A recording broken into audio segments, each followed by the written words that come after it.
My good people, now welcome back again to Anointed Lady TV. We don't come your screen with breaking news. We don't come your domot with another legit intel on the things and things where they go on for inside with nation Nigeria. And this information I want share now give the general public if it surprise many people.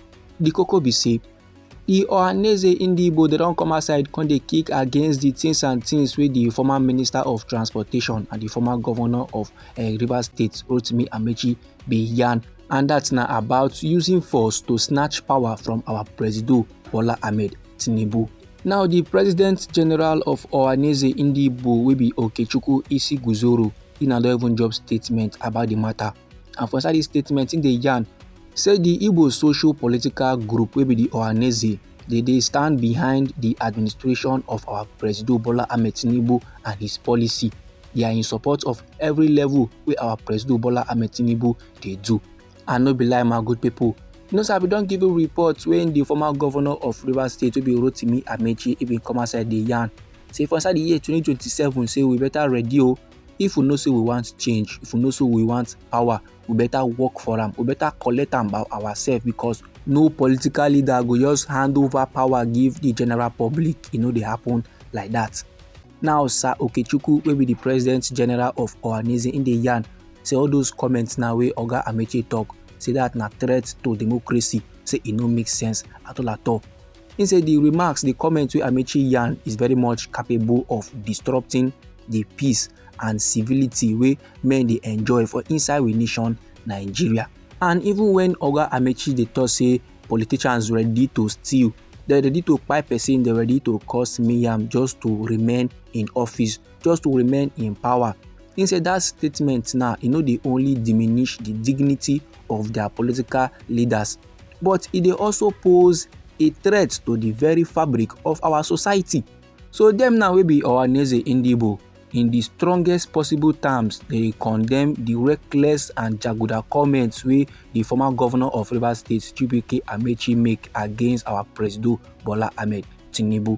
And it is very much essential to declare firmly, said the Igbo will never endorse any political conspiracy where they aimed at undermining the legitimacy of an elected president. Don't be small matter like this, so my good people. The president of the Ohaneze now in no break for there. Instead proceed further the yarn. Say our President Bola Ahmed Tinubu gets the total backing of Igbo. And in the call on the former governor of Rivers State, will be Sir Rotimi Amechi, is making sharply take back all the jaguda comments he make against the number one man of this our green white green country, Nigeria. And he say like this now, their resolve is very much steadfast as they remain committed to fostering peace, stability and fruitful governance in our nation, Nigeria. So let it be said that the aspirations of the Igbo people they align with a future predicted upon legitimate leadership, respect for democratic processes and a shared vision for a prosperous Nigeria. So this my good people now the things and things waiting for inside the statement of the President General of Ohaneze Igbo will be Okechukwu Isiguzoro. And no be lie my good people. Based on the statements now where this man drops, so many country people don't they react on top the matter, especially Igbo people.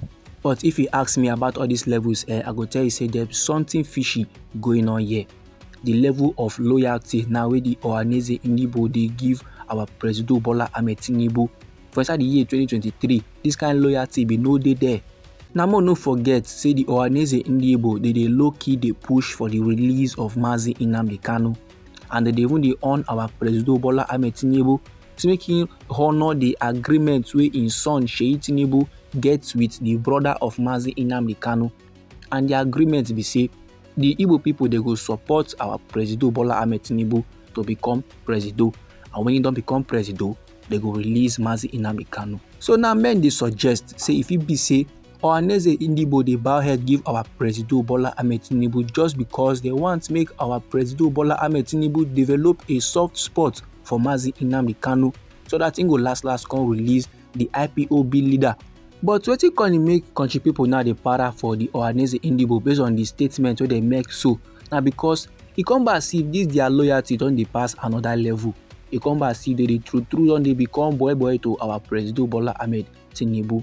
Now country people they yarn say based on these comments, so they no sure say the Ohaneze Igbo, the true they function because they are not speaking for the entire Igbo people.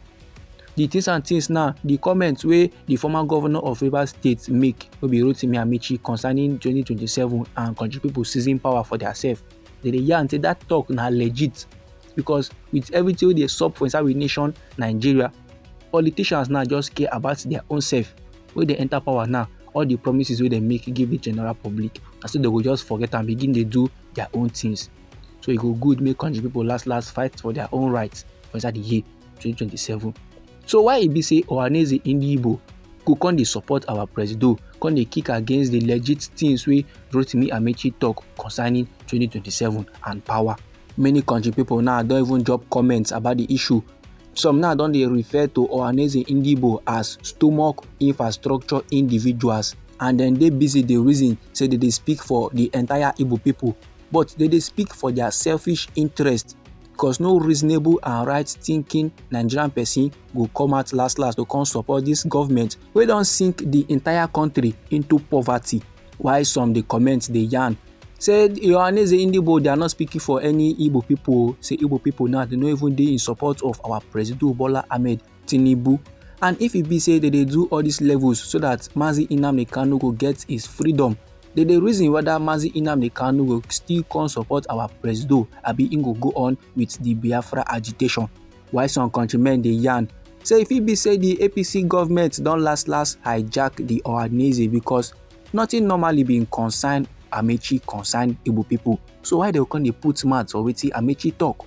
Why some countrymen they yarn say then they in full support of the former minister will be Rotimi Amaechi because he know everything where they sup in politics more than the Ohaneze Igbo. So if he talk say make country people fight for themselves, make them fight for power because no politician go hand over power give them, that na legit talk. And no be lie my good people. No be like say for the comments where Sir Rotimi Amaechi make he insult anybody. No. He just a yarn, he just a true advice they give the general public because last that's now wetin democracy dey about, of the people, for the people and by the people. But the Ohaneze Igbo now don't come outside the yarn, see making retracts every levels where in talk concerning power and our president Bola Ahmed Tinubu because the comments where he make they go against democracy and they go against the very fabric of our society. Now anyhow this informate be you for body, or if you get contributions about the matter, feel free make it drop them inside our comment section. Now we be Anointed Lady TV and now we like give on a legit informate on the things and things where they go on for inside with nation Nigeria. So if you like this update and you would like to receive more, try make you subscribe to this channel and try make you put on the notification bell so that as they bring more news they come, then you go first receive the update and you go even get them sharp. And they come inside the game to another legit intel for you my good people. Try make it no go anywhere.